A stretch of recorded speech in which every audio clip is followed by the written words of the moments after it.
अस्सलाम वालेकुम स्टूडेंट्स, कैसे हैं आप लोग। उम्मीद है कि ठीक होंगे। आज हम 5 क्लास की इस्लामियात का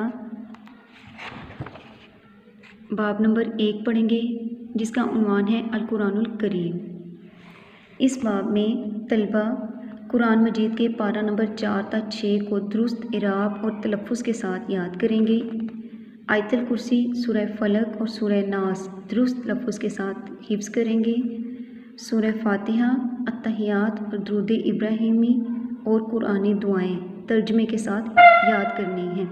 ये सारा जो हिफ्ज़ का है, ये सारा आपके चैप्टर में मेंशन है। आपने यहाँ से ये सूरतें, आयतुल कुर्सी और इनका तर्जमा जो है वो अच्छी तरह से याद करना है। और ये पारा नंबर 4, 5 और 6 जो है, ये आपने कुरान पाक से सही तलफ़्फ़ुज़ के साथ और दुरुस्त इराब के साथ याद करना है। इसके बाद आपके पास एक्सरसाइज है। सवाल नंबर 1 है, नबी करीम सल्लल्लाहु अलैहि वसल्लम ने आयतुल कुर्सी के बारे में क्या फरमाया है। इसका जवाब आपको आपके नोट्स पे मिलेगा। आयतुल कुर्सी सूरह बकरा की 255 नंबर आयत है। ये बड़ी अज़मत वाली आयत है। नबी करीम सल्लल्लाहु अलैहि वसल्लम ने फरमाया कि सूरह बकरा में एक आयत है जो कुरान करीम की तमाम आयात की सरदार है। जिस घर में ये वो आयत पढ़ी जाए, वहाँ से शैतान भाग जाता है। वो आयत करीमा आयतुल कुर्सी है। नबी करीम सल्लल्लाहु अलैहि वसल्लम ने यह भी इरशाद फरमाया कि हर फ़र्ज़ नमाज के बाद आयतुल कुर्सी की तिलावत की जाए, क्योंकि जो शख्स हर फ़र्ज़ नमाज के बाद आयतुल कुर्सी पढ़ता है तो उसके और जन्नत के दरमियान मौत के सिवा कोई चीज़ हाइल नहीं होती। सवाल नंबर 2 है, खलक के क्या मानी है। इसका जवाब है, खलक के मानी पैदा करने की है।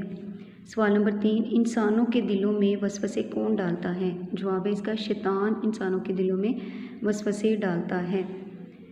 सवाल नंबर 4 है, अत्तहियात से क्या मुराद है। इसका जवाब है, अत्तहियात के मानी कौली, फ़ेली और माली इबादतों के हैं।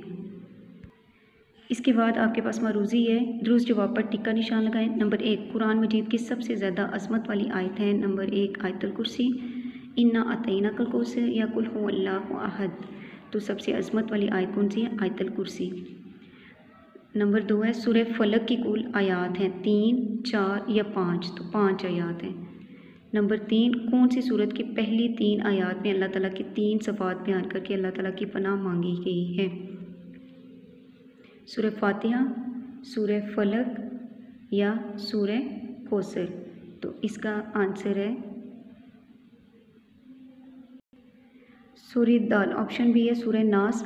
तो इसका आंसर है सूरह नास। उम्मुल कुरान कौन सी सूरत है। सूरह नास, सूरह फलक, सूरह फातिहा या सूरह इखलास। तो इसका आंसर है सूरह फातिहा। नंबर 5 है, नबी करीम सल्लल्लाहु अलैहि वसल्लम ने फरमाया, जिसने मुझ पर एक मरतबा दुरूद भेजा, अल्लाह ताला उस पर दरवाज़ा खोल देता है कामयाबी का, निजात का, हदायत का या आफ़ियत का। तो आफ़ियत का दरवाज़ा खोल देगा। नेक्स्ट है, खाली जगह पूर करें। नबी करीम सल्लल्लाहु अलैहि वसल्लम ने आयतुल कुर्सी को कुरान मजीद की तमाम आयात की डैश करार दिया है, सरदार करार दिया है। नंबर 2, कौन है कि इसकी इजाज़त के बगैर इससे किसी की डैश कर सके, किसी की सिफारिश कर सके। नेक्स्ट है नंबर 3, तमाम कौली, फ़ेली और डैश इबादतें अल्लाह ताला ही के लिए हैं। माली इबादतें अल्लाह ताला ही के लिए हैं। नंबर 4, बेशक तू डैश के लायक और बुज़ुर्गी वाला है। बेशक तू इबादत के लायक और बुज़ुर्गी वाला है। नंबर 5, हमें डैश के अज़ाब से बचा, हमें आग के अज़ाब से बचा। कॉलम अलीफ है, कॉलम बे है। दोनों की स्टेटमेंट्स को आपने मैच करना है।